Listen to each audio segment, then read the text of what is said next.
What's up, everyone? So with January coming to a close, I wanted to come on here and talk a little bit about dry January. I am sure a few of you are participating in dry January, so no alcohol consumption for the first month of the year. I've actually been sober for close to a year. I'll hit my year in February. I wanted to talk a little bit about how it happened, kind of why I decided to do it, and then some of the pros and cons. So I'm just gonna jump right into it.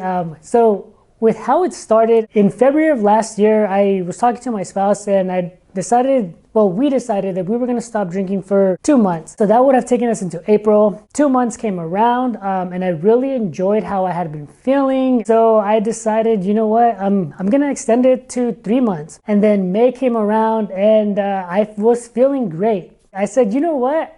I'm gonna keep going for as long as I can keep going. It's been a little bit over 11 months and still feeling great, if not even better than before. And I am still going back and forth, but for me, I feel like this might be a permanent decision, but we'll see. As far as why I decided to do it, this might get a little weird, so just kind of bear with me. I do tend to believe that we operate at different frequencies like all the time. And what I mean by that is that most of us, once we wake up, a few hours after we're up, we'll reach for a cup of coffee or some sort of caffeinated drink. Throughout the day, you might have a second cup, maybe a third cup. After that, we tend to reach out for alcohol after work hours or whatnot to kind of relax or probably bring us down a level a bit. So our mind isn't completely just settled. Some of us, like myself, we are pre-workout junkies, so I may start my day with some pre-workout. So right off the bat, I'm functioning at a different frequency, like my mind is just at a different level. And that's kind of what I mean when I say that. I don't want to get too deep into that because that's not the point of this, but that's just kind of one of the reasons why I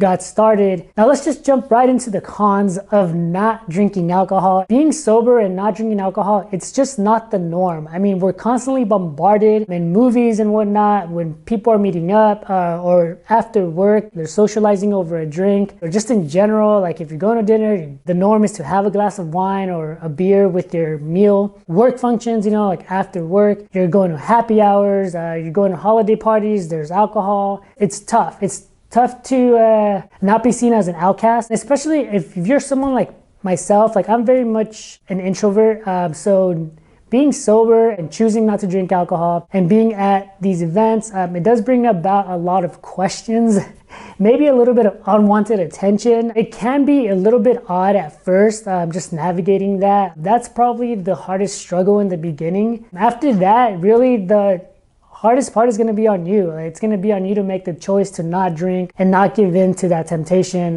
when you are in those situations where there is alcohol present. Really the only con, I feel.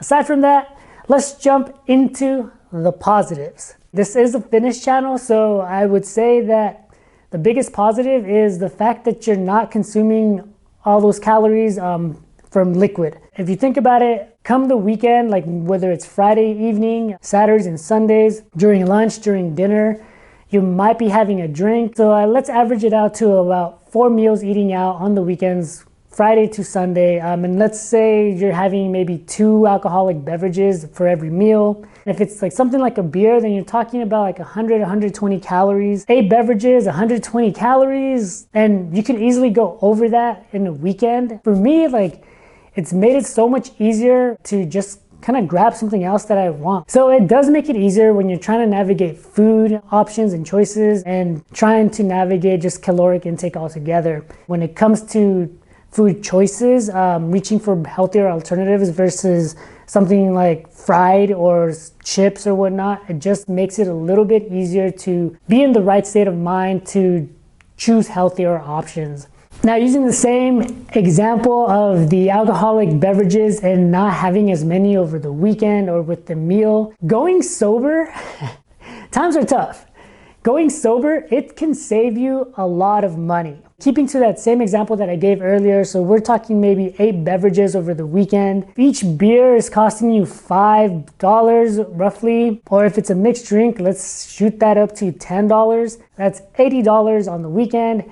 $40 if it's beer, maybe 4 weekends every month, $160 for beer but then it's going to be like 320 for mixed drinks. All that adds up over the span of the year. For me, that was definitely a bonus. It's a big plus. That was money that I could allocate to other things such as gym equipment or investments, putting money towards stocks, putting money away for a rainy day. That was definitely another positive in my end that I am currently enjoying, and you would definitely enjoy yourself. Another positive was you don't waste as much time. When you have yourself a night, it means that the following day, you're probably going to be sluggish, you might be hungover, you're not being productive, or you're not able to relax 100% because you're fighting the hangover or you're fighting the sluggishness. Just a lot of time that kind of goes to waste. If you have yourself a weekend, those Mondays just suck a little bit more than they should. You know, that Monday morning comes along and you're getting ready for work or you're getting ready for your workout because that's what you do. First thing in the morning, and those mornings, that day just drags. That leads me to better Mondays, you know, better Mondays making for better weeks in general, a better mindset and better decision making. And I've talked about mental health before on this channel. It definitely has been an improvement for me and my mentals, not having alcohol. It's definitely made me more positive, more energetic, a lot less anxiety. And really, I haven't really dealt with depression. It's been a while, actually, to be honest. I haven't really had that feeling of depression. All in all, it's been really, really great. Now, when I do get upset or something does bother me, it's a lot easier for me to pinpoint what it is that triggered that versus before, when I honestly had no freaking clue, and I would be like, dude, what is going on? Like, why do I feel this way?